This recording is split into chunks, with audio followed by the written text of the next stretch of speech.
Hey everybody, Ben here from Cinderblock Studios, and welcome to some sort of live show. Live art tips and tricks, or tips and tricks live. Today is a tutorial day, but it's all kind of different things mashed up into one. What I'm going to be doing today is hopefully working on some of this painting, showing you guys some techniques, cool tricks, things like that. Really anything that I can kind of look around the studio and go, oh yeah, I'm doing this, or I'm doing that. And just different things I've been playing with and that kind of thing. In addition to that, I've got 5 different video ideas that have not made it to the channel yet, and they're things that some of which have been sitting for a while, some of which I actually recorded and didn't like the video, so I was like, I'll do it again later. Actually, that's what 2 of them are in particular. And the rest of them are just things that haven't quite come out yet as a video that I decided, you know what? Let's just shove them all together rather than making separate videos for all 5 of them, and just go at it. So that's what I'm going to do today. So to start things off, I'm going to keep it simple, actually probably work backwards on my list, and play with 20-year-old acrylic paint. It's like, okay, what? So let me set my project aside. I'm grabbing a sheet of watercolor paper I have sitting here. I have a tube of Liquitex dioxazine purple that came out of my mom's art stuff when she was in college, and it's been sitting around with my stuff ever since. Not ever since, but ever since maybe 2008 or 9 that I started kind of leafing through her stuff and taking some things for myself, because she doesn't use it anymore. And this is a really, really old tube. It's a 22 mils, which is the same as I think a lot of watercolors are in 22 mil containers. That's a 44. That's an 11. So it's similar, yeah, similar to a watercolor. Watercolor tube is going to be about 1/3 less paint than that. And it's about half the... half?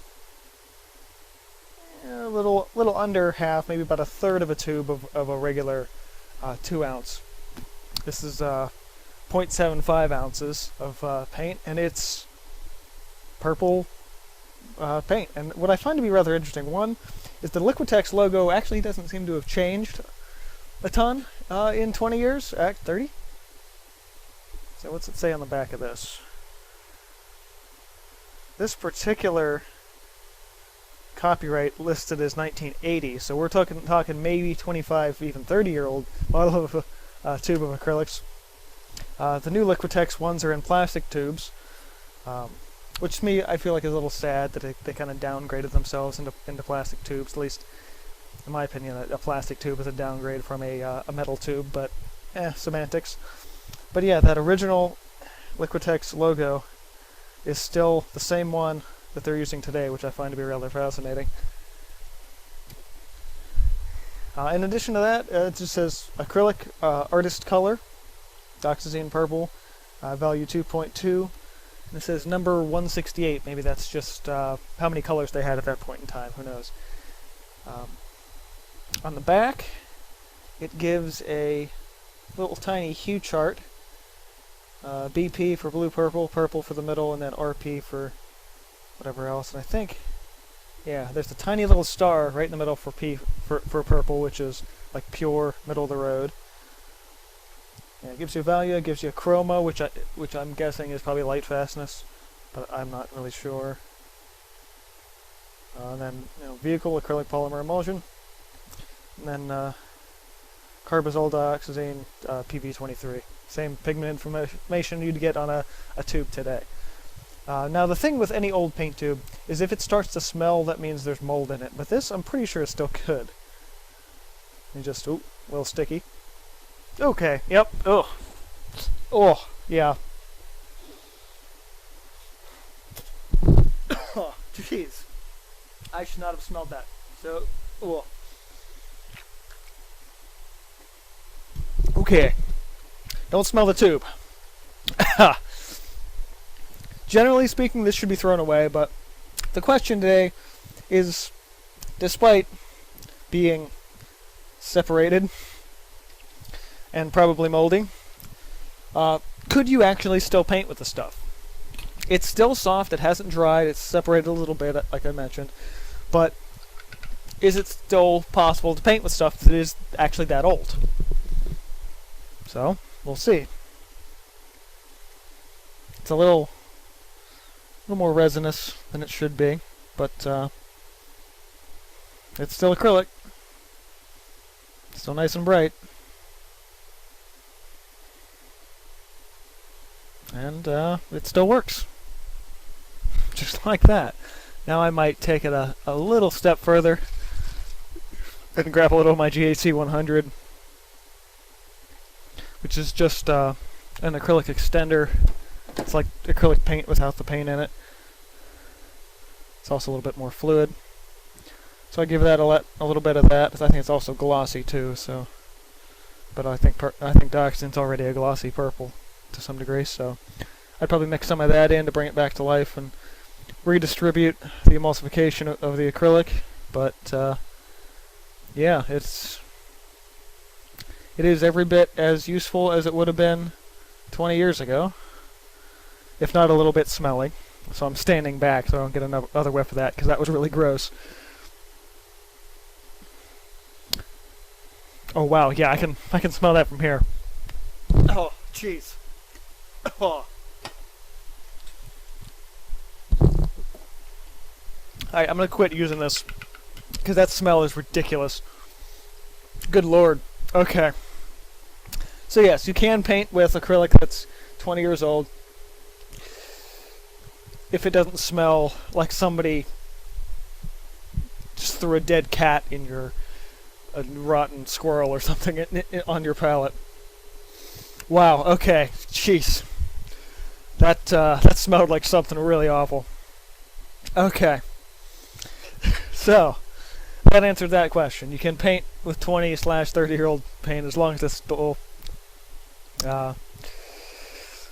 still wet and you don't mind the really rancid smell. God, I'm gagging just thinking about it now. Let's move on. So I wanted to talk a little bit about, let me get going on this painting here. I want to talk a little bit about how artists learn from each other. And that's something that I still might make a longer video about this, but I wanted to at least kind of touch on it a little bit today, because it's been sitting in my head for a while. So, artists, when we learn from each other, there can be a little disconnect, I think, for some people that seem to think that you can't really learn from artists. You can just look at their work and see, like, okay, they made a thing and that looks nice, and I'm making a thing and that looks nice, or maybe it doesn't, depending on how you feel about your own work. Oh, I wanted to put stars in here, that's right. I have to get some white out. But, like, okay, so, you know, maybe you're an aspiring artist and you want to start trying to really kind of learn from someone like me, or another mentor or friend, or just some random artist you found online, which again also might be me. And one of the biggest things is just learning through imitation, to see some work that an artist did and trying it out for yourself. Maybe not in the same medium. Maybe you can grab something else. For example, in like my daily sketches, this goes back to 2010-ish era. Let's see if I can dig this up. Maybe it's newer than that. Didn't think it was. Oh, maybe. This is 2009. That's why. Probably not going to be in this one. I got too many sketchbooks. There we go. So, around that time I found an artist by the name of Chris Cold. Still follow his work. He's on DeviantArt. Really awesome artist. And I did this sketch. Get this. There we go. I did this sketch here on the left, around that time, so like probably mid 2010. I was kind of looking for inspirations. Now he's primarily a digital painter, so this is in ink, totally different. But I was just trying to analyze sort of the composition, some of the shapes, and he actually kind of used these weird little rune shapes, which I kind of changed and moved around a little bit, and kind of kept using them to some degree. And actually, I was looking back at this sketchbook when I was still writing that other version of this video about learning from inspirations. That I saw this and I was like, I thought that was an original idea. All these funny little shapes here. I don't know if I can. Probably not. But these strange little. I bet I can get a here. Do it with a piece of paper. Use the contrast of this. So I started kind of coming back to these shapes that are mostly just horizontal and angular shapes like this. I'll throw some dots in from time to time. And I've done a handful of paintings with shapes like this. And apparently I pulled that from some of his work, and like 10 years ago almost now.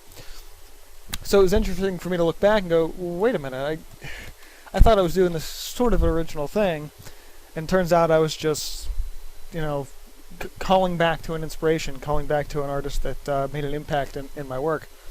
And then going forward, I became an artist that I ended up sort of implementing some of their designs and their concepts into my own work. So through a level of imitation, I kind of built my own working system based on some of the stuff that I liked from their work, but also tweaked it and sort of made it my own. So that level of imitation and replication through certain levels of experimentation is a great way that artists can learn from each other. And also sort of along those same lines, why isn't this cap going on? What the hell? And there, it rolled away. Of course it did, because everything rolls away.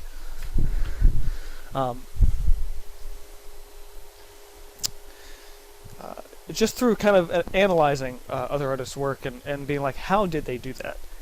Because maybe you're analyzing an old master and you don't have the luxury of actually asking them or trying to ask them, trying to email them or something. So it might be like, I don't even want to know how they try to do that. It's ridiculous. It's just like it's really subtle oil color blending or something like that. So some of it might just be staring at a painting and going, okay, what do I do with this? How can I make this, and how can I try to make it? And that kind of goes back to that experimentation stage, and doing it again and doing it again and doing it again, and trying to figure out how it ends up working for you. Let me get some stars in here.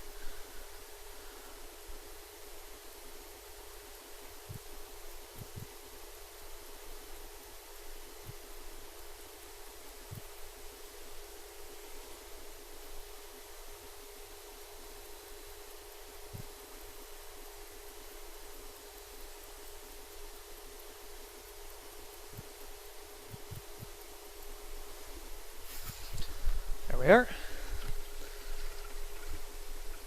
So when you're, again, trying to learn from other artists, it's one of the best ways to do it, if they're an artist that's still living and working today, is just to ask them. Find them at a show, send them an email, whatever it happens to be. You see an artist or a technique or something, most people are generally very friendly online, unless you're not friendly to them, in which case they're probably going to ignore you. Or if they're really busy. Some artists are just really busy. But if it's a matter of, and also some artists are like, well, that's a trade secret, I'm not going to tell you how I did that. I've run into a few artists like that at art festivals, where I'm kind of trying to guess, and they're just sitting there smiling, and then I'm like, you're not going to tell me how it's done? They're like, no. And it's like, darn, I have to keep trying to figure it out for myself. But a lot of times artists will want to tell you how they did it, and I think that's a really fun thing that people tend to overlook. They seem to think that everything is a guarded trade secret. And yeah, some things are. But for someone like me, it's like, no, I'll tell you exactly how I did it. Because maybe it'll inspire you to create something of your own. And I think that's a really cool way to pass on your work and your legacy to people, is being able to have somebody else kind of doing your technique. That's kind of what happened with my friend Jim. Is that he would totally told me how he did it. I didn't even ask. He's like, let me tell you how I did it. I'm like, okay. And then I got to pass, and then yeah, whatever it was last year that I got to pass his technique on as well. So that yeah, it's a very different way of approaching art and things like that. So like if you're gonna be like, hey, how does this artist do this? Ask him. Just ask him. It's just that simple. Sometimes it's just that simple. Again, it's like if the artist is dead or maybe doesn't speak English, do your best to translate. But you know, you can really push some ideas further just by sort of imitating and working with other artists' styles and other artists' techniques, and then kind of rebuilding that from the ground up into something of your own, something that you can do and change it just enough to make it your own. And that's when things really start getting fun, I think.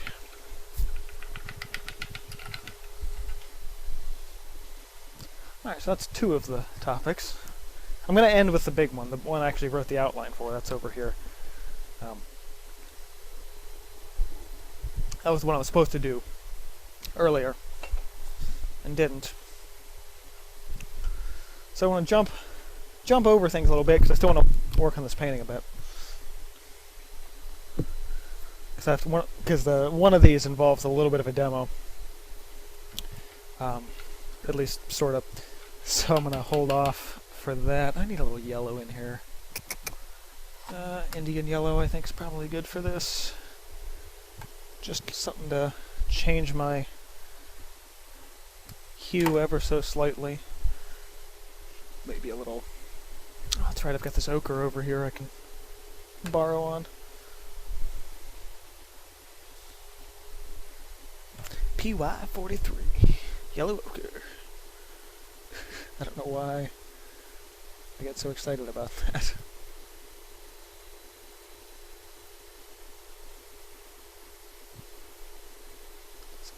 Some of that. Just mix it all together. Let's get a slightly warmer tone and color in here. A little browner. I'm going to be dry brushing some like flames on top of this, so I really want to make sure I have a nice general base color to this. So one of the videos that's been sitting sort of on my list of things to make and things to talk about for way longer than it should have. Actually, I think I did a recording of it in like February, maybe. And what I came up with, I was like, I just don't like the way I presented this. I want to rework this. And it's also just sort of small enough, I guess you could say, of an idea that I could, like, it was like 40 minutes. I was like, I can probably cover this in less time than 40 minutes. That would be ridiculous to make a 40-minute video about this. So I was thinking about my favorite color schemes for paintings. I think it probably came out of something I saw on DeviantArt forums, which is actually where a lot of my video ideas seem to come from. But it was an idea of, do you use the same colors all the time? And well, for someone like me, that I've a limited set number of painting tubes, although I do have a lot of different colors and different types of viscosities and color lines and stuff that I can lean on. But at the end of the day, I have a limited number of those things. So it's really a lot about the overall painting itself. Like, is it a red piece? Is it a green piece? Is it a blue piece? Or whatever it is. I just realized I gotta fix the chat thing, so I'm actually getting all messages. I don't know if anyone's jumped in or not, but if you are here, feel free to drop in the chat and say hi. But yeah, so there's something to simply picking sort of similar colors or something like that every time. And while I definitely have some favorites, I have to say that I don't use them all the time. And I was kind of looking over a lot of my recent paintings, and I think I've only used sort of my favorite sort of color scheme, so to speak, at least one of my favorite color schemes this year, maybe once or twice of the like dozen or so pieces I've done so far. But that's big pieces. I mean, there's some little ones in there that are some and some other ones. I just want to tilt this up a little, maybe. I don't know, because I'm getting that glare. I'd have to bring that up quite a bit. Like that. No, that's not helping. Alright, well, anyway. It's going to be shiny. So, what exactly are sort of those favorite ones, the ones I love going to, and love using quite often? And I'll actually mention in my sketchbook when I'm doing certain pieces, certain things like that, I'll actually make color notes, whatever is in my head. So the one I'm working on now is a piece called The Sunstone. My notes to it are burning fire magic, paint on slate, black canvas. So I knew I wanted to work sort of from you know, the ground up with that. Find some other ones in here with color notes. I mean, not all of them have color notes. Some of them do, some of them don't. This one does. I really want to do this one. Rich blue sky, faded silver structure, very distant foreground silhouette. So that kind of gives me a general idea of a lot of that stuff. But when I'm picking sort of some of my favorite colors, or specifically my favorite colors to work with for paintings, one of those is what I call summer colors. So let me find a painting in here that utilizes summer colors. I'm sure I've got one somewhere. There's a lot of them around. There we go. This is a piece from September of 2016. It's called Valley of the Newborn. And this is what I mean by summer colors. So, blue sky. Let's get, hopefully where that glare isn't. That's a little better. So, blue sky, generally either warm or cool gray rocks. This one actually utilizes both. And then a lot of sort of like greens and yellows. So, big green grass areas, that the rich golds in the foliage, and things like that. So when I'm doing a piece that I want to be sort of brighter, generally happier, I'll write down summer colors, and this is what I mean by that. It's just works that really kind of utilize that mostly I don't want to say mostly cool colors because it doesn't feel that way. But it really kind of is. I mean, with the exception of sort of the warm browns and the rocks and the tree branches, there's a lot of cool colors in here. Even the yellow greens would technically be considered cool colors because they're leaning greener rather than redder.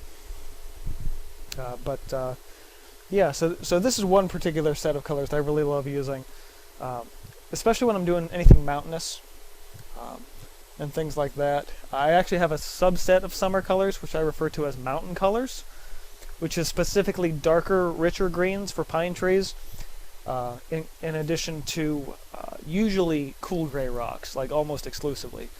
And that kind of color usually lends itself to being pulled from color inspirations I grabbed from when I took my trip out to Colorado a couple of years ago.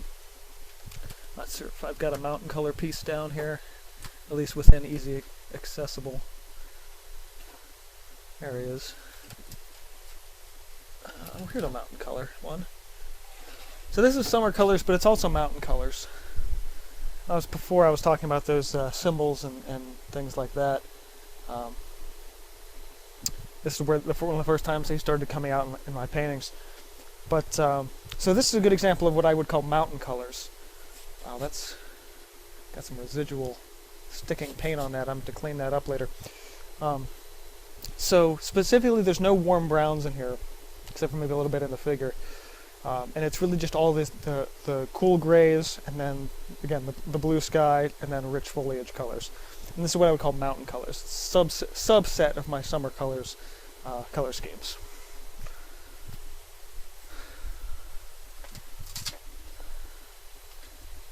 Leave that out so I can clean that up later. Okay, so outside of summer colors, I have a recurring use of yellow skies. And I love doing yellow skies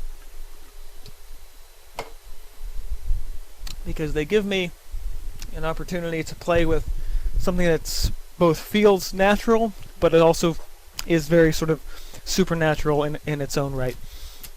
Actually, one of the oldest pieces I've got that uses it is a piece I've debated painting over from August of 2012. It's actually a time-lapse painting of this here on the channel. And that's this piece. I don't remember what the title of this piece is. I really don't. Wow, that's really, really overexposed. I'm sorry. Again, it might just be my screen. No, it's definitely not just the screen. It's hard to see, but there's a cloud up in here and some mountains in the back, but it's really bright for some reason.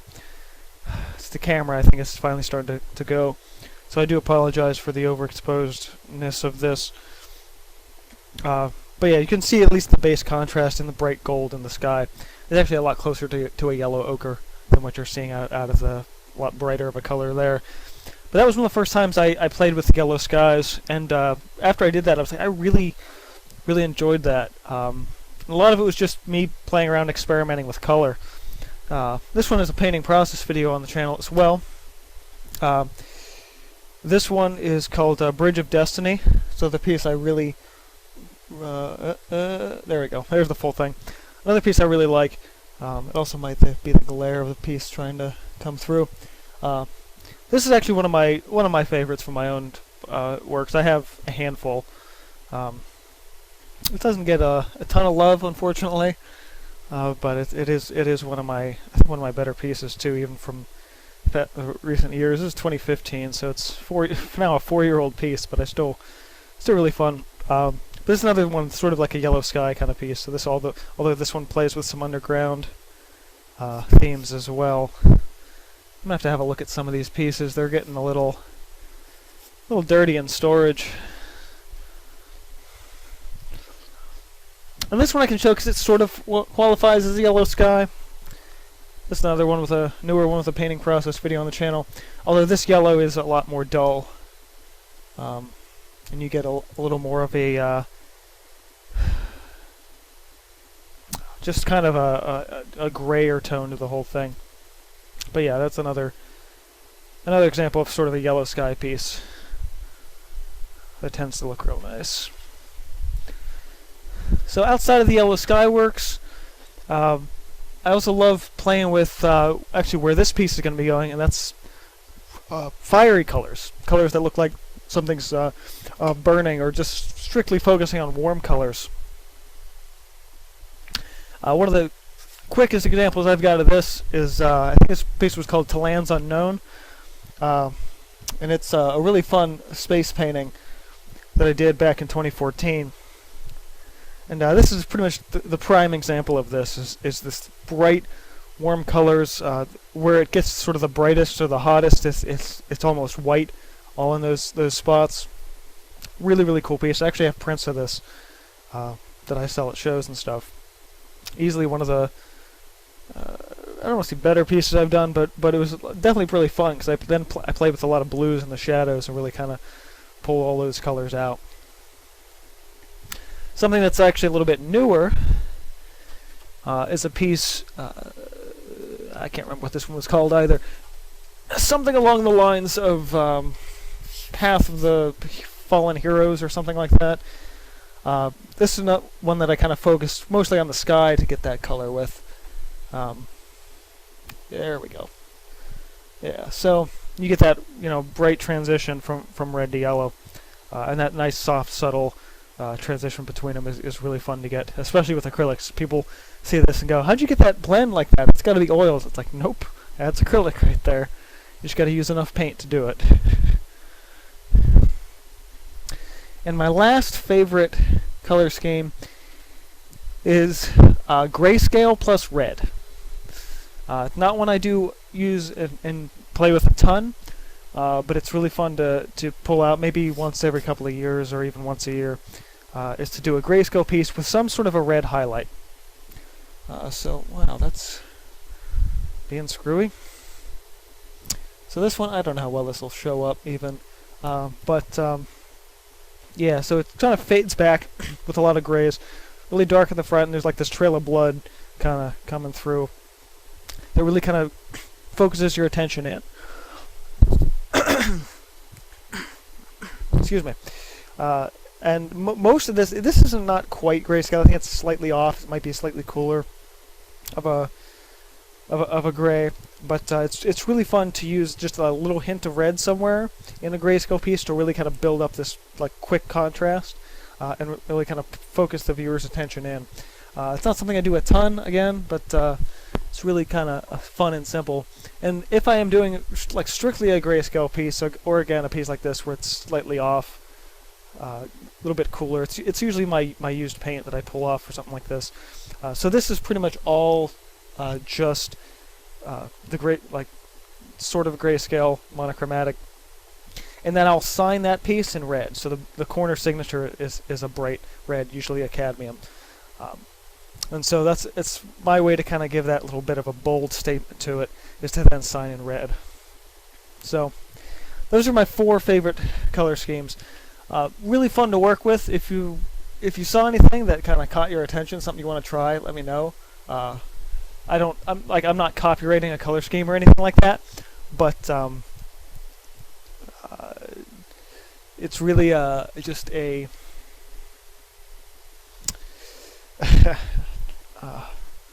just a way to pursue color in different ways and find different colors to kind of work together. Tammy Youngblood in comment, my favorite of yours is Cave Dwellers. Thank you. I think there's prints of that. I'm not sure.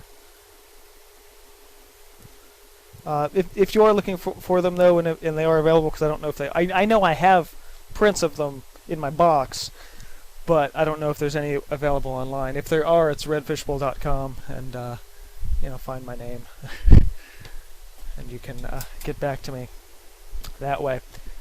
But yeah, so it is one of the better pieces I've done in recent years, I'd say. I think it's about a year old, that piece. So another thing I wanted to talk about today is I wanted to compare some professional acrylics, or maybe some artist acrylics, because they're kind of the same thing. A lot of talk I do on this channel is about professional paints are better than student paints, because of course they are. And one thing I kind of have touched on briefly in the past has kind of been that professional paints vary a little bit in between brand, but not a ton. But some of those differences can kind of make or break your experience, and sometimes finding the right brand for you can actually make a pretty big difference. So I've actually got 4 different brands of high-end acrylics in the studio right now. I have my regular golden acrylics. That's a big tube, happens to be. I have some Utrecht colors. I have one Liquitex color, because that just happens to be the one that I like. And then I have some m.graham acrylics that were gifted to me by a friend. So 4 very distinct high-end brands. I had only kind of really known m.graham for their oils and for their watercolors, mostly for their watercolors. So it was fun to see that they actually had an acrylic line. And a friend of mine's like, hey, do you want some of these colors, because you've never tried them? And I'm like, sure, that's what I do. So I actually got 3 different colors. I've got Cad Red, a Quin Violet, and a Quin Rose. Actually, these are the same pigment, which is really rather fun because they're very different colors. But yeah, so I was like, okay, let's play with them, see how different they are. And with any paint, anything I drop on my palette, it's always a matter of what's the mixing like, what's everything like, and actually one interesting thing about them is what's on the tube, how easily accessible is the information. Actually, I should note one thing I do with all my paint tubes is I put a dab of the color on the cap. That's something that I personally do. That's not something that exists on any of these tubes. If you buy them in the stores, you'll have, like, the golden has actually a painted swatch on the tube, but the rest of them usually just have a color of that, or something of the sort. But the color on the cap is something that I do personally in the studio. So, what is sort of the difference between all these two? I actually have, I think I've got all of them out on the palette. I actually did prep that ahead of time. I was thinking. So, before we kind of dive into the individuals in terms of the paint viscosity and stuff like that, I kind of want to just highlight a couple of things with each of the two brands. We're going to go from, I guess, right to left, because I feel like being Japanese today. The CAD red, in this case, I mean, I can't compare all of the same color, because there's no point in me having all of the same color in 4 different brands, because that would be a waste of money. So obviously there's going to be a little bit of difference between all of them in terms of coverage, in terms of tint strength, so I'm not worried about those. I'm talking about a little bit of, basically, viscosity between all 4 lines. And that's something that you will find with professional acrylics, is that level of heavy body viscosity differs a little bit.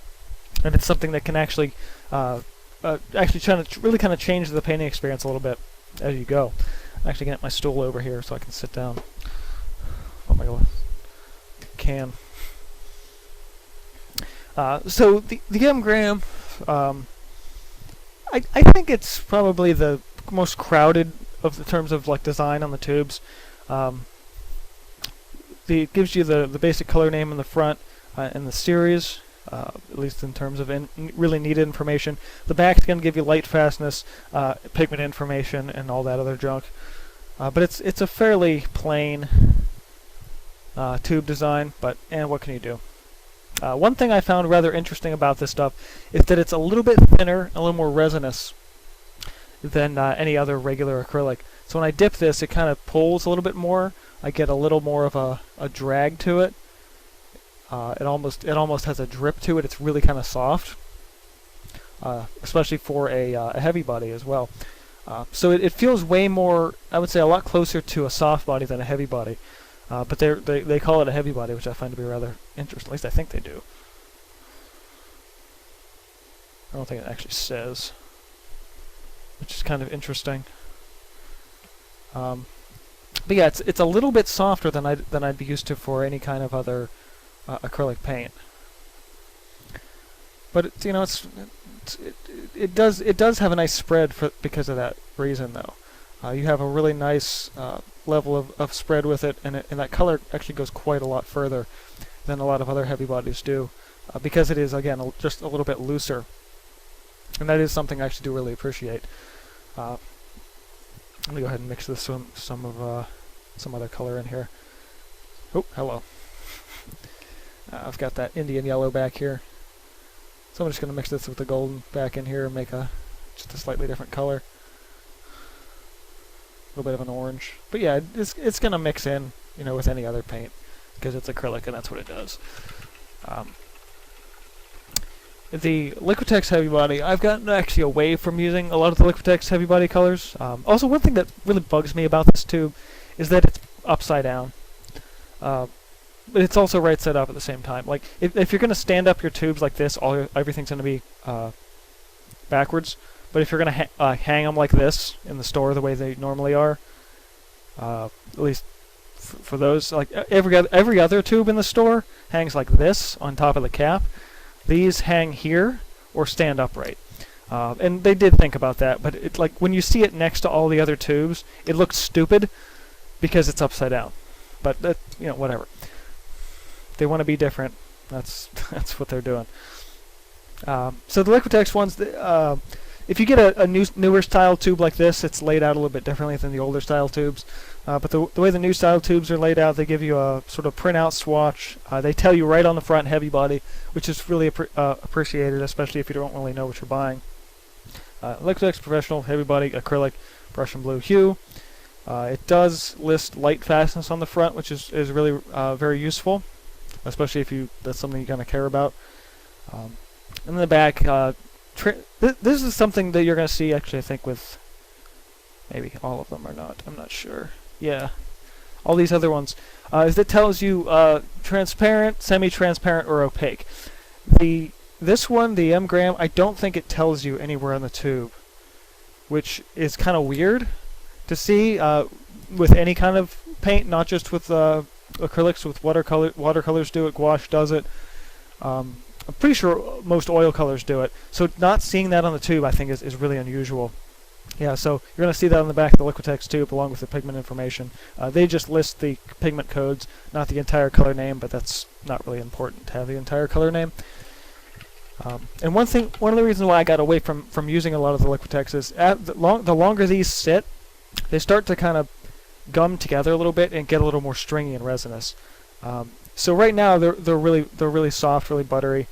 They feel like I would say a lot more like melted butter, because it's holding its shape, but you can still kind of feel a softness to it. But again, the longer these tubes sit opened, actually sometimes even unopened, that'll actually kind of get a lot more plasticky, and that thickness will build up. And that's something I've actually only ever seen with the Liquitex tubes, which is why I tend to not use them a ton. Especially knowing in certain colors that I have that will sit for a long time.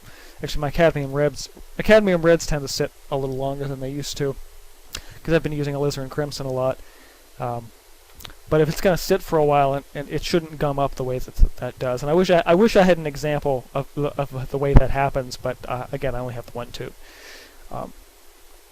So again, Liquitex heavy body, definitely another choice favorite. Great coverage, great spread. Anything you'd expect out of a professional line of paint. So I'm not, ever really concerned about that. With any other color, it's gonna mix in. It's gonna be perfect. No really cause for concern. But again, it's like because this is slightly thicker than that. The next one I've got is actually some cobalt blue pure from Utrecht. Utrecht, it's an artist grade paint, but honestly, I feel like it's right on par with any professional lines out there. And it's made actually right out of Brooklyn, New York, and it has been for the past, I don't know, a long time, 100 years or something like that, or almost 80, maybe 75, 80 years. At least the acrylics, anyway. The oils, I think they've been making longer, because oil paint has just been around longer. So, what's that? The cobalt. This is what I would say the next level up in terms of thickness. Actually, seems like I organized these properly. It's just slightly thicker than the Liquitex tubes. It holds a little more peak to it, and you get a little bit more body. But it's generally still very, very smooth. And when you have a little more body like that, maybe don't get as much spread, but really all you need to do for that is just wet your bristles, and then you're fine.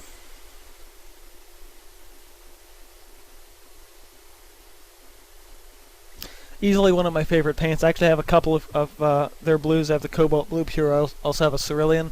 If I'm looking to supplement colors at a slightly lower cost of any of my other tubes, specifically the Goldens, because they tend to be really expensive, and I can supplement with a color, I will absolutely go for the Utrecht ones. They're really great paints. When I was sort of on a more tight painting budget, specifically for my acrylics, I was using almost exclusively the Liquitex Heavy Body and the Utrecht, with a lean towards the Utrecht paints, because they are just like maybe $1 or $2 cheaper per color, which is really kind of nice. And finally is the Golden. Actually, I didn't talk about the tube of this one. So again, front, color name, that Series 4 Heavy Body, fairly standard, everything on the front. The back, pigment information, vehicle, light fastness, and semi-transparent. Now, Golden does something, one extra thing that I love, and that's why I love their paints, among other reasons. Oh, hello. I got some paint skin here. Okay, a handful of extra things that they do. Their paint swatch on the front is hand-painted. At least I think it's hand-painted. It's totally a brush mark. I don't know if they just roll them past in the factory and the brush goes like that. But I'm pretty sure all of these labels are hand-painted. So that adds an extra thing. So the color you're getting, like, it's not a printout. This color and this color might differ a little bit between the printout and the actual paint. This, you know exactly what color you're getting, which is really nice. Also, depending on the color, actually, there are these black bars here which because it's a color that is very opaque, more is black, versus Indian yellow that's transparent. You get the black bars, and you can actually see if that color is transparent or not without them even telling you. I think they do tell you on the back or something like that, but you can see that for yourself. It's not a matter of like, is it transparent or not? I don't know. You can see it without even trying, and that's something that's actually I really appreciate about the paint. Additionally, I'm comparing to a big tube. The small tubes are identical. They're laid out exactly the same. The label is just slightly smaller. So it's not a matter of this tube's bigger, so it has more information. No, the small tubes and the big tubes have the same information on them, at least for the regular heavy body acrylics. The opens are a little bit different. So the back is where things get interesting for the golden tubes. And this little chart up here, which I don't know if you guys can even see on camera, but this is the thing that I love the most about golden, is they give you 4 different slider bars, and they tell you transparent or opaque, matte versus gloss, thin versus thick, and low tinting and high tinting. Specifically the low and high tinting thing, that is something I wish every single paint company did, because having that information before you buy the tube is huge information. And they also kind of give you a general understanding of pigments and applications and all that other stuff. I mean, instructions. Every tube's going to have that, but those slider bars on top mean everything when you're picking up a new color, because you have no idea what it's going to be like, and having that extra bit of information really kind of helps inform your purchases a lot more. So the golden is by far the thickest of the 3. It's still soft, still soft enough to work with, but in terms of any heavy body goes, you can build really, really thick textures and peaks and pushing that color around to do really interesting things. And honestly, I feel like it has the best spread. Outside of maybe the m.graham, because it's still a little bit thinner, it's going to spread more. This is thick and it holds those peaks and shapes, but it has absolutely the best spread out of all 4 of them, probably combined. You can do a lot more with a lot less paint, and not sacrifice the viscosity because of it. So let's look actually at 4 different types of professional acrylic. Again, golden, Utrecht, Liquitex Professional, and the m.graham. All of them are great, but again, my preferred at the end of the day is going to be a tie for second, Liquitex Professional and Utrecht, with a lean towards the Utrecht, and then my day-to-day colors are always going to be the goldens, as long as I can afford to buy them, just because they are, I really feel, just a cut above all the other ones. But whatever paint you choose to work with, whether you're choosing one of these, or maybe you have another acrylic you like working with, that slight difference in viscosity really makes a huge difference, especially once you're painting. It doesn't affect color mixing. It doesn't affect. It doesn't affect. There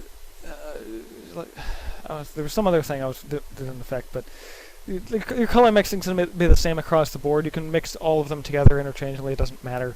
They're acrylics. You can do whatever you want with them. But finding just maybe slightly thicker or slightly thinner viscosity can really make or break sort of your painting experience, I think, especially if you're going to be doing it long term.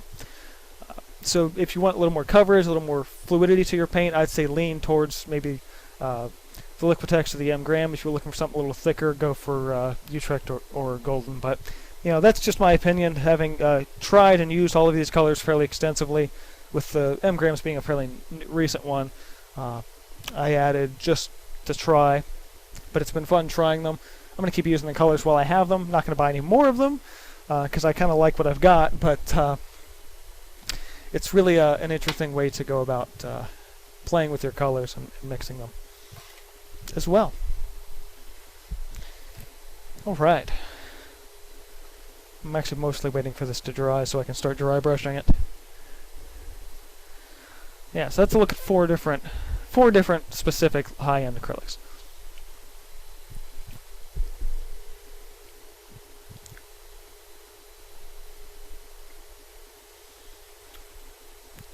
I started writing Alien on the left.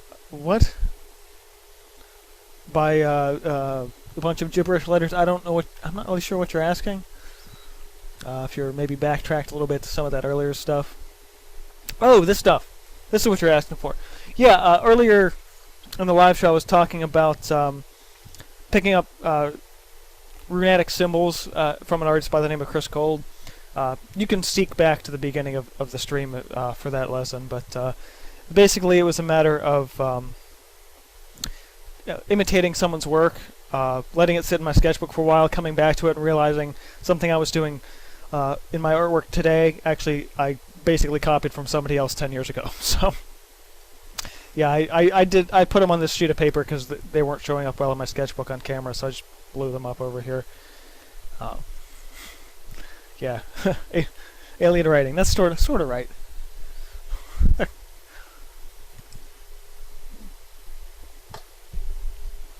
All right. So I've got one more sort of big long lesson for today, and then I'm actually going to paint some stuff. I promise. So the video that I kind of wanted to record for this week, or actually technically last week now, was a video about canvas, specifically rough canvas versus smooth canvas. And there's a lot of different types of canvas. There's linen, which is not canvas, it's linen, but it also affects texture and everything like that. It's really interesting when you start thinking about canvas texture and how it can really affect your painting, as well, both style and process, as well as just the overall outcome of what you're doing. A good way to kind of compare canvas textures is to compare actually two different substrates entirely, canvas and wood, because wood is considerably smoother than canvas. You can do a lot more different stuff with it. It doesn't absorb in, and it gives you a little more detail, a little more time to work, because the paint doesn't dry quite as fast. Canvas textures are actually kind of similar in that way. So there's actually a different sort of approach to it, though. So generally speaking, there's 3 to 4 different types of canvas textures out there. There's rough canvas, which, as the name suggests, it's rough. It's very, very rough. Depending on whether that be something that you're stretching yourself or something that you are buying at a store. Actually, I think I've got some pretty rough canvas around here somewhere. This one's pretty rough. So this piece I showed earlier, To Lands Unknown, this was a very, very rough piece of canvas for 2 reasons. One, because I only gessoed it once and I didn't bother sanding it down. 2, because it's a very cheap weave. It's actually not even artist grade canvas, it's canvas drop cloth that I bought at the hardware store. You can tell because there's a big seam at the bottom, like that. This stuff is a super, super, super loose weave, and so the canvas itself is considerably rougher, almost feels like a really smooth sandpaper, so to speak. And you can actually see, if you look closely, probably not on camera, but you can actually see white spots on the back of the canvas where that gesso, when I put that layers of gesso on top of it, kind of seeped into the canvas and filled all these extra pores and extra holes in here where the canvas was so loose of a weave that it could do that. Now, a canvas that you're going to buy in the store is going to be one of several different textures. It could be medium texture, which is my personal favorite. It can be a smooth, or sometimes called fine, and then extra smooth / extra fine. All of these textures definitely have their uses, but not all of them have the uses for the same thing. And that's kind of really what I want to talk about today.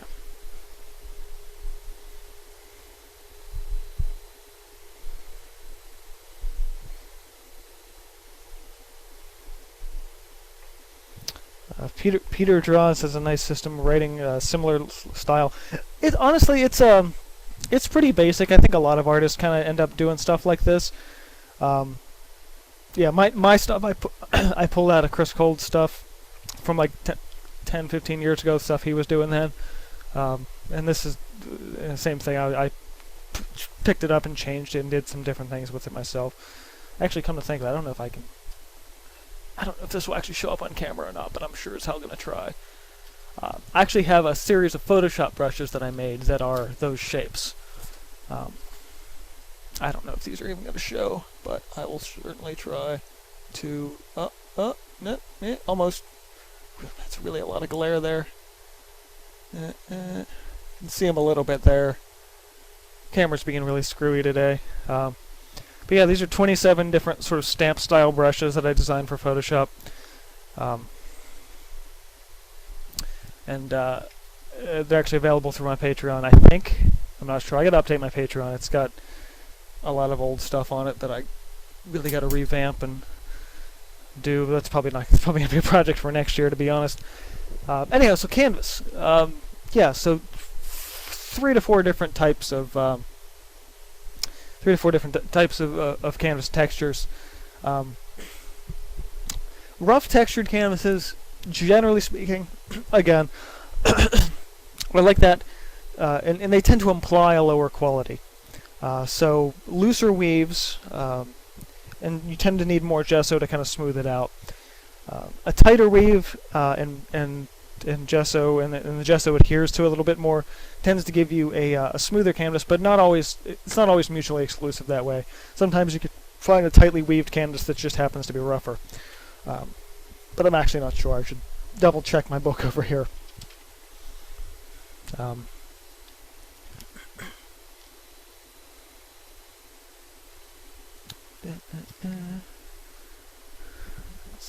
Single.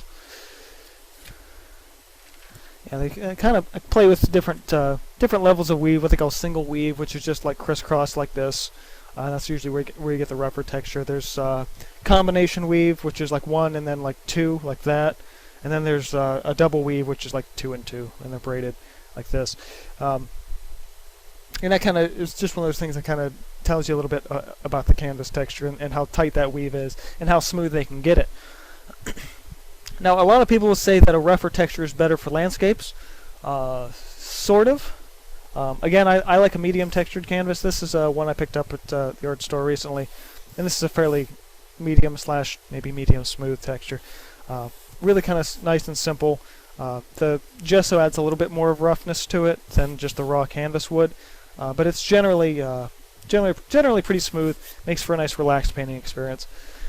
The smoother the canvas is, you tend to have a little bit more time working with it. Whether that be oils or acrylics, you're going to have less absorption with a smoother canvas, and because of that, the paint's going to just kind of sit on top. It's going to allow you to get a lot more detail. Actually, the big not mural project. I have to tilt this. Maybe that painting over there. I think it was another piece of. I don't know if that was a canvas drop cloth piece or not, but that texture was really, really rough because I didn't sand down the canvas before starting that piece, and as a result, what we got out of that, it's a collaborative piece I'm working on with a friend, which is the rocks and the trees and the grass are fairly easy to do. The skin tone and texture that she's working on, it's a lot harder for her because of that rougher texture. You can't get those subtle blends quite as easily. In addition to any kind of detail work, so as soon as you start grabbing a detail brush, you're going to get a lot more of the bumps and ridges in that texture, and you're not going to be able to get smoother, cleaner lines with that. So if you really want to do like portraits and detail work, you're probably going to be working with a smoother canvas. If you want to do more special effects, more landscape-oriented stuff where you don't necessarily need as much detail, or you can kind of fudge the details a little bit more, you can actually let your canvas texture be a little bit rougher. And rougher canvas textures tend to be cheaper.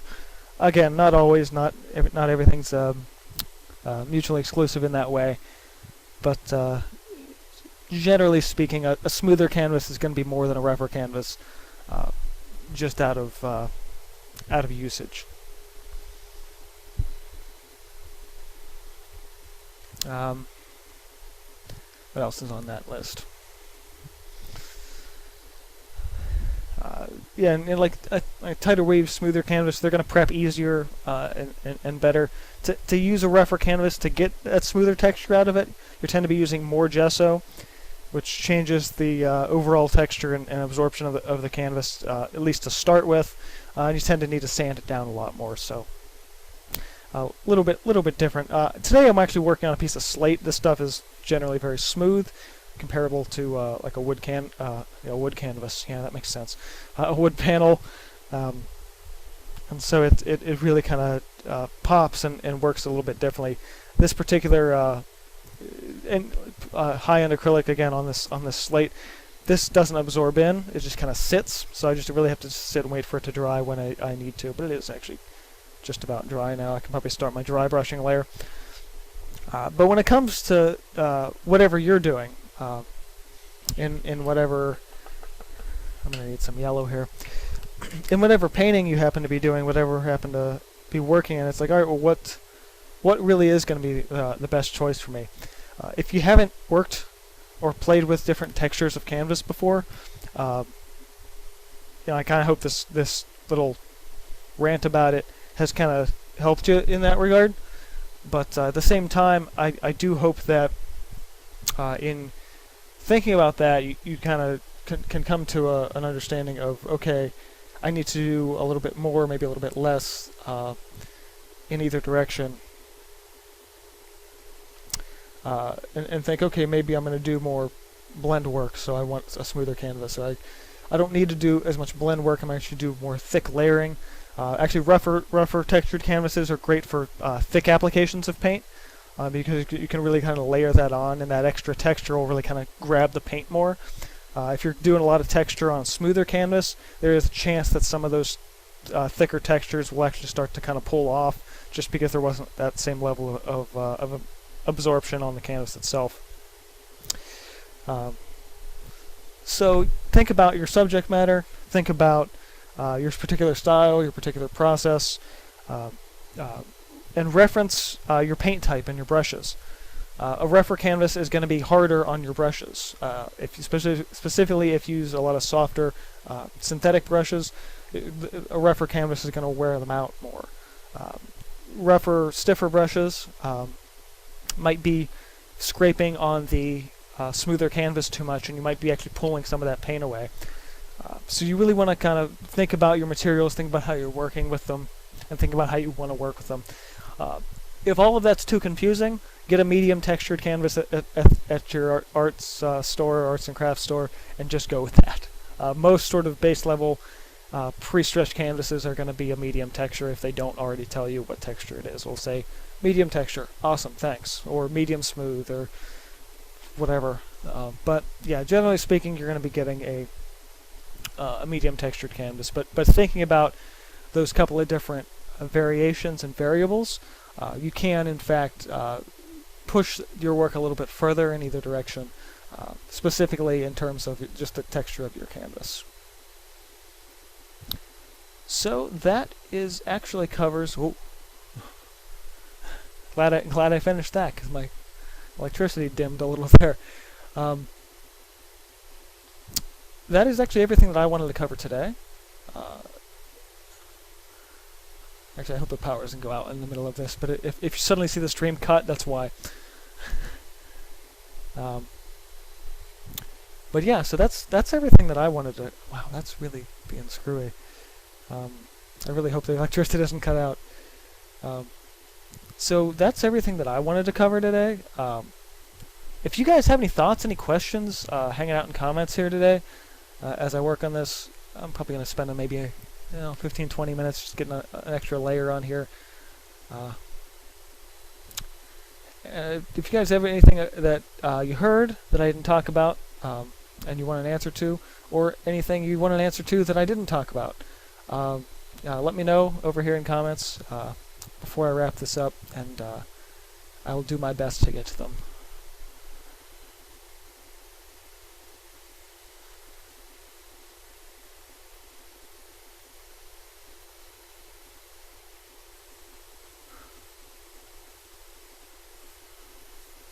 I'm actually doing, a couple months back I did a video about magical energy. This is a painting tutorial. And the sketch for this is roughly around the time that I came up with that. Actually, I want to have a look at this. This was yeah, February that I did the sketch. And I was like, I want to do more of these pieces with sort of this magical energy stuff. And I was like, well, okay. And then it ended up, this is the first chance I've gotten to get to it, despite it being an idea that's now 5 months old. Like now I'm finally getting to the actual piece that tutorial kind of was a part of.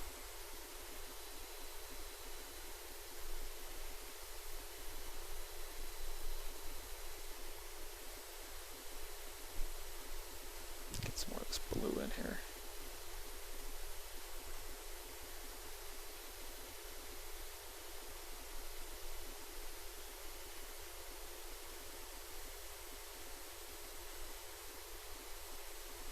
Part of the reason why I decided to do this on a piece of slate was that I could get that texture of the rock a lot easier. Makes it a little more fun. And a lot easier on me.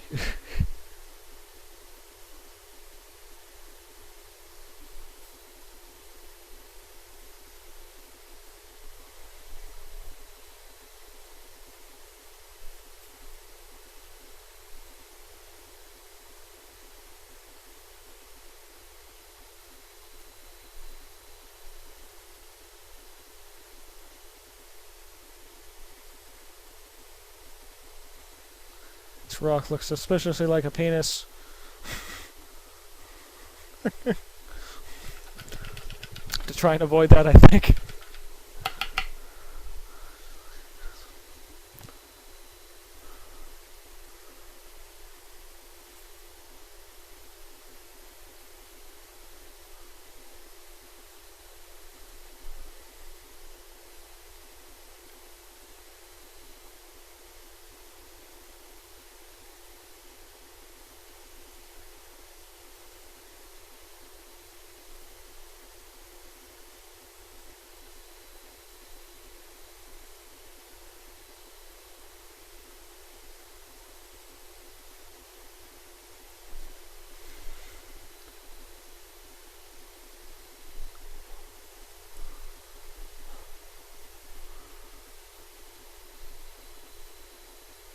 Sorry, I exhausted all the stuff I had to talk about.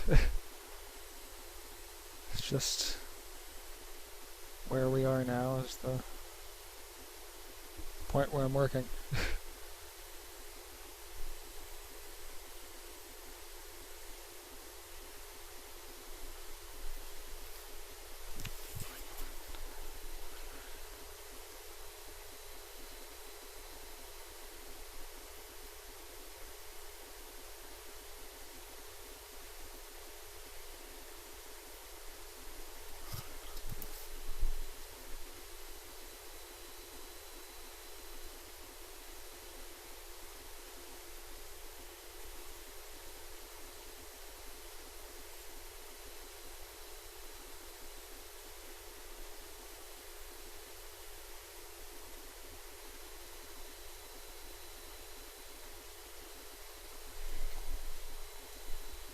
That looks alright. Start making it a little bit warmer. A little more yellow in here. Yeah, it's completely dried at this point.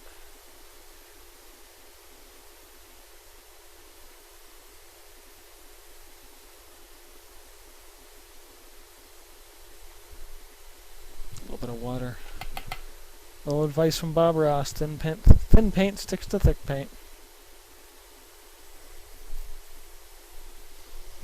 Yeah, that's all my video topics. I just did 5 tips and tricks videos in about an hour. So that's a month's worth of video content that you got today.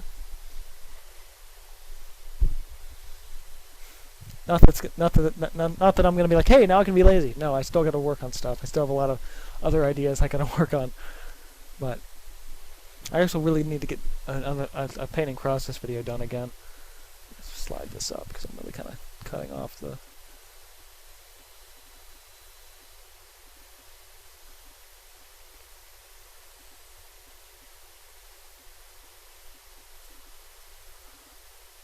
actually been using regular flat and bright brushes a lot lately, and haven't even been thinking about picking up a round. I've just been doing most of my stuff lately, just like the corners of these flat brushes.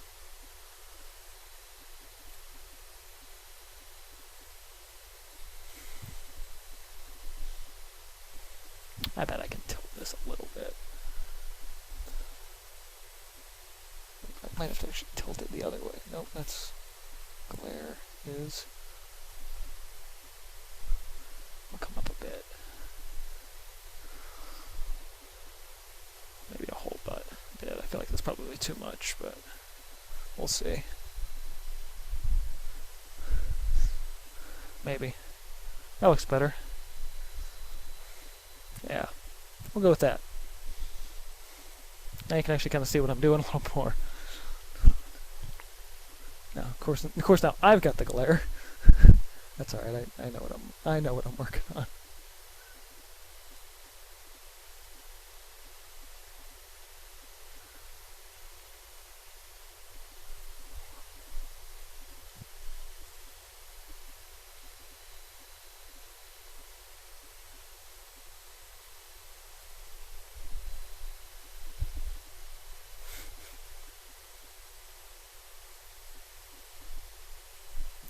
Gotta watch my time. I got something in the slow cooker.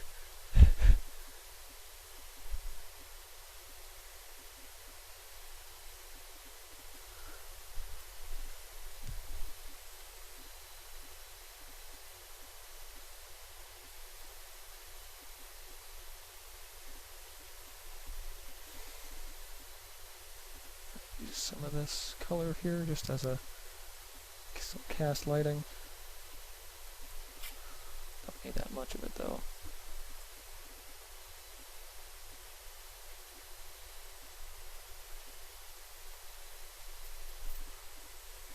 Pull that red back out.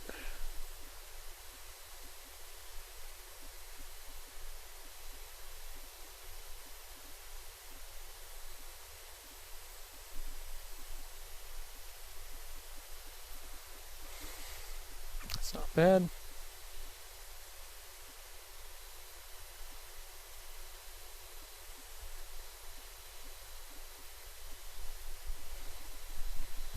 I want to keep doing this, but I really gotta let this dry. The downside, it's like, now I gotta let stuff dry. Crap.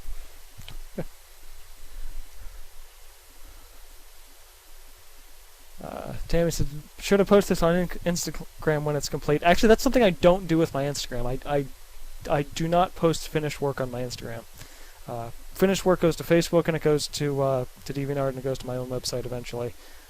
But that's my one rule with Instagram is I do not post finished work. But I can certainly post it in progress somewhere towards the end.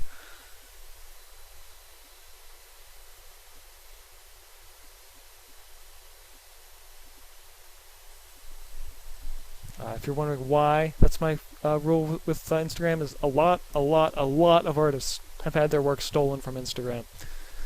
And that's sort of my workaround that is not putting watermarks on everything, is not posting actual finished stuff, unless it's like a sketch that I don't really care about.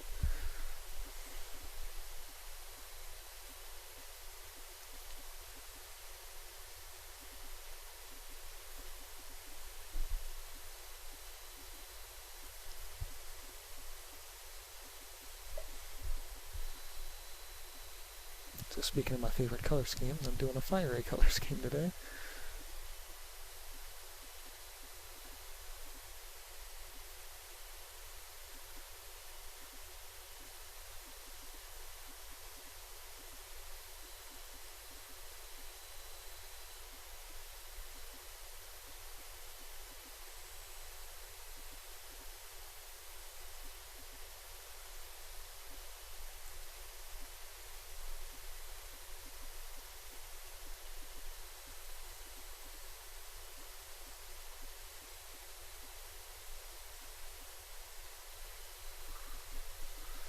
Right. Pretty solid.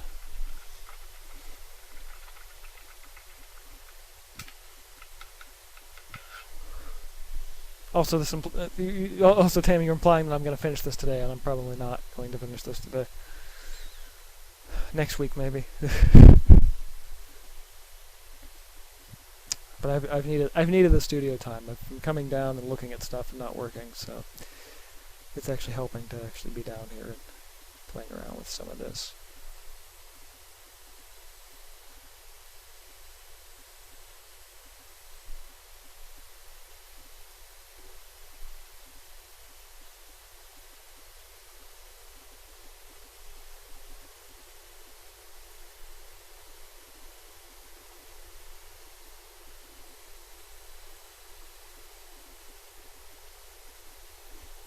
Actually, I did get, so DeviantArt's going through a major site update. They're still kind of semi in beta right now, but it's called DeviantArt Eclipse.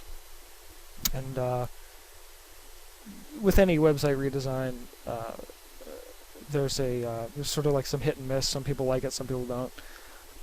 Usually most big redesigns, especially on YouTube, people end up hating it. The most recent YouTube one I've kind of gotten used to. It's mostly just been a stuff for Creator Studio, and if you have any videos where sort of those are hiding and the whole interface and everything. Some stuff's still kind of buggy, but everything like that.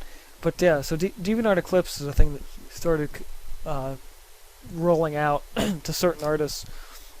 And when I saw it, I was like, people are going to complain about this, I can already tell. But I actually really love it. And so I put a request in to get it for my page, and I got it like 2 weeks ago, and I was like, okay, cool. Honestly, what I love about it is it's a lot cleaner. Everything's way more organized. It's definitely way better, probably for a touch interface. So tablets, smartphones, that kind of thing. And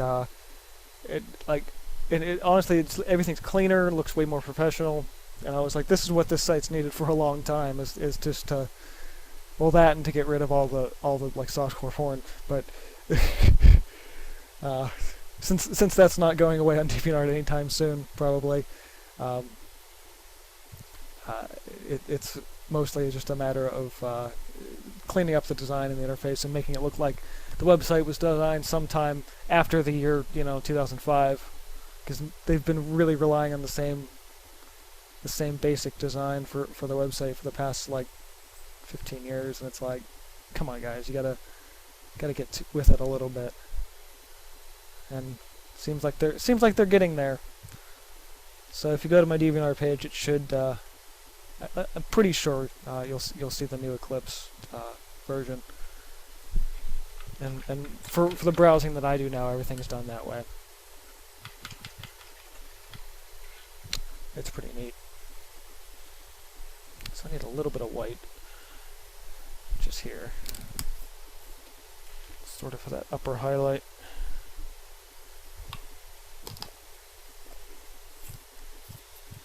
I'll at least get that far before I call the stream to a close today. Be really sparing with the white.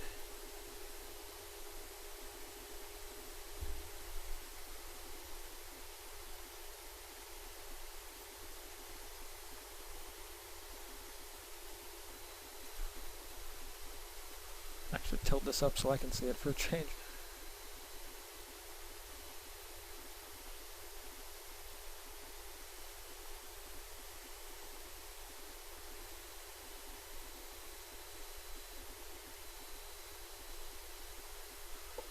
There we are.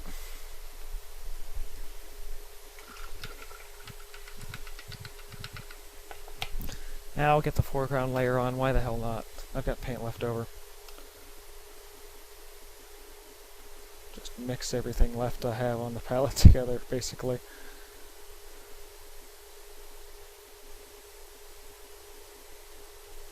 A light gray-ish, blue, light green, red, sure. Everything comes together. Ochre. Literally whatever I have left on the palette at this point. Yellow. Just to give myself a an idea of where I'm going for the next time I come down.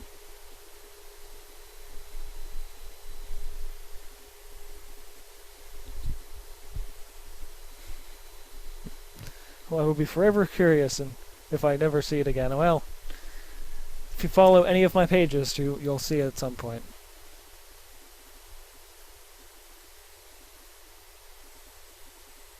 If you only follow me on YouTube, then yeah, you're probably never gonna see it again. But you gotta check me out elsewhere for that.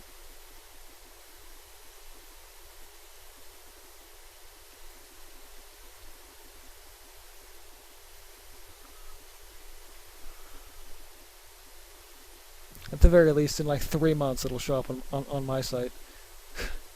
My site's always like the last one to get updated because I'm really bad at about keeping it updated.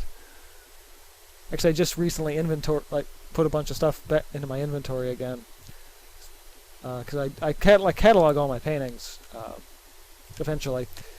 Usually, it ends up being like right before a show. It's like, crap, I haven't cataloged in like 3 months. Now I have a dozen paintings to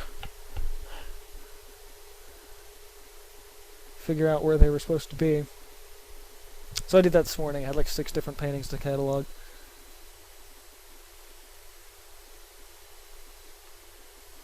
I hadn't done it since like March, early March, maybe February, I don't know.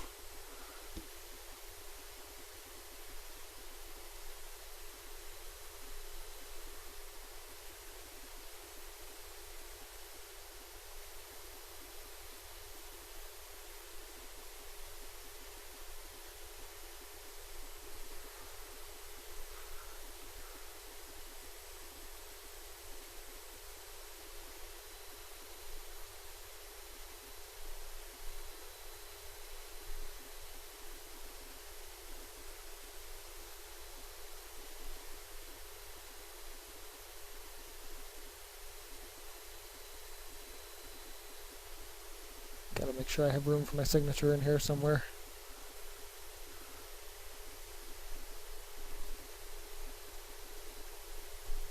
Eventually.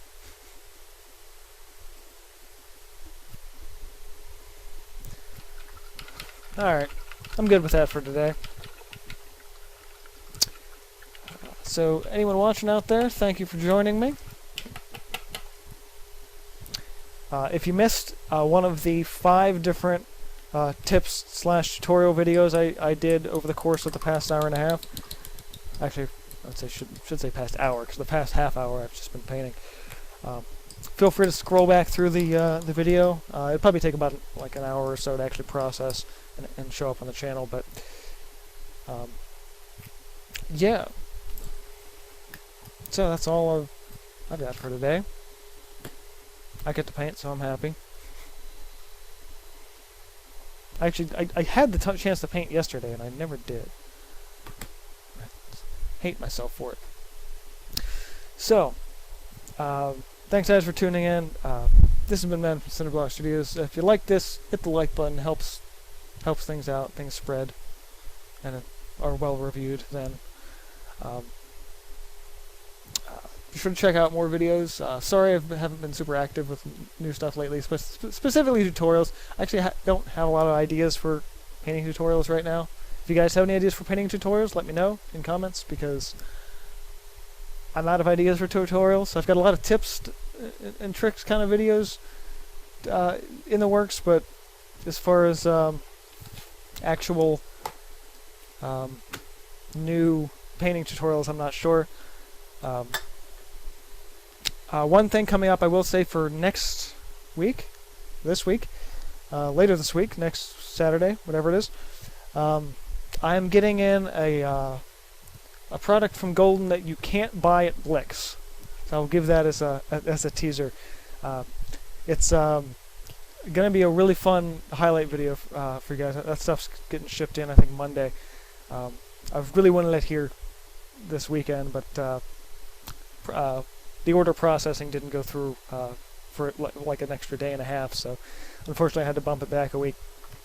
But that should be a fun video for next week. Interesting little product highlight.